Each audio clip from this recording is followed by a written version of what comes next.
नमस्कार दोस्तों, आप सभी लोगों को आपके अपने YouTube channel science with education पर बहुत बहुत स्वागत और अभिनंदन करता हूं।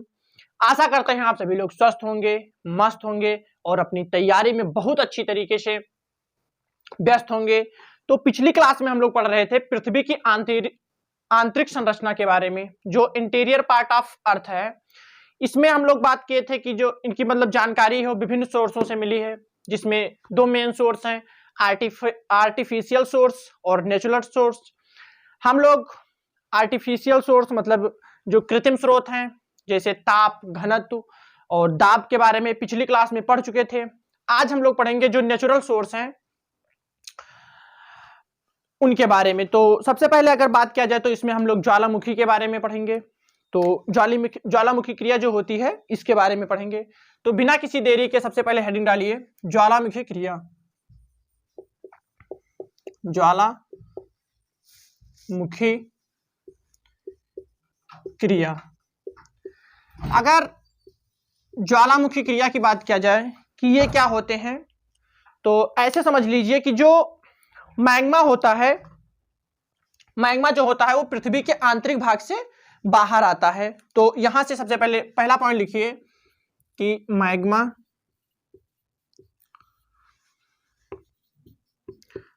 जो होते हैं वो आंतरिक भाग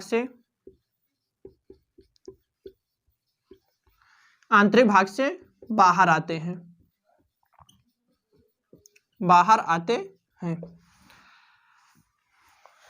जो मैग्मा होते हैं वो पृथ्वी के आंतरिक भाग से बाहर आते हैं।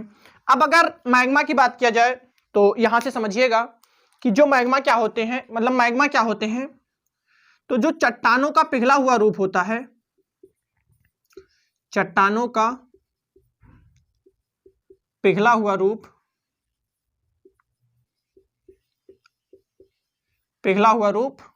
मैग्मा कहलाता है, मैग्मा कहलाता है।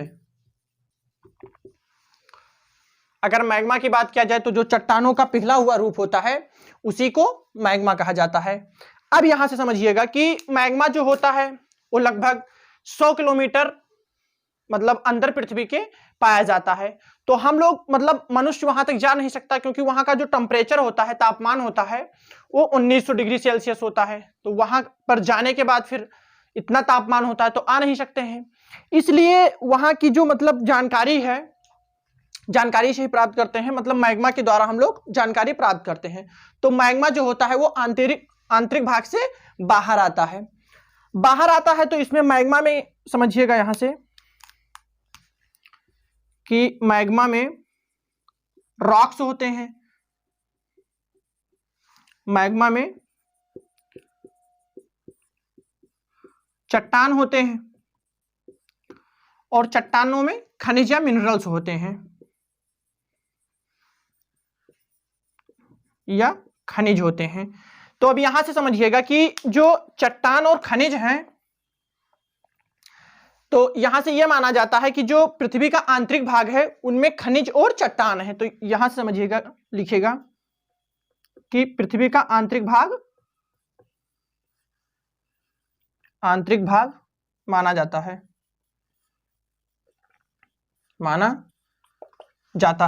एक बार फिर से समझिएगा, अगर ज्वालामुखी क्रिया की बात किया जाए तो ज्वालामुखी क्रिया जो होती है ये मैग्मा आंतरिक भागों से बाहर आती है।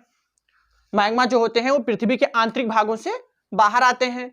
अगर मैग्मा की बात किया जाए तो ये चट्टानों का पिघला हुआ रूप होता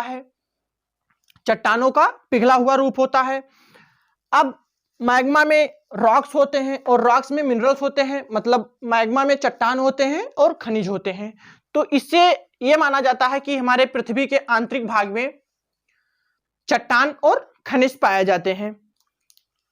तो आशा करते हैं आप सभी लोग ये ज्वालामुखी क्रिया समझ गए होंगे। तो इस क्लास में बस इतना ही। अगली क्लास में इसी को कंटिन्यू करते हुए भूकंपीय तरंग के बारे में पढ़ेंगे। तो आपको क्लास कैसे लगी कमेंट बॉक्स में जरूर बताएं, और आप सभी लोगों से निवेदन है कि अपनी क्लास को सभी दोस्तों में शेयर करें, सब्सक्राइब करें और लाइक करें। बेल आइकन प्रेस करना ना भूलें, जिससे कि हमारे क्लास का नोटिफिकेशन आप सभी लोगों तक सबसे पहले पहुंचे और अपनी तैयारी को बहुत अच्छी तरीके से कर पाएं। तो मिलते हैं अगली क्लास में। एक नए उत्साह और नए उमंग के साथ। तब तक के लिए जय हिंद, जय भारत।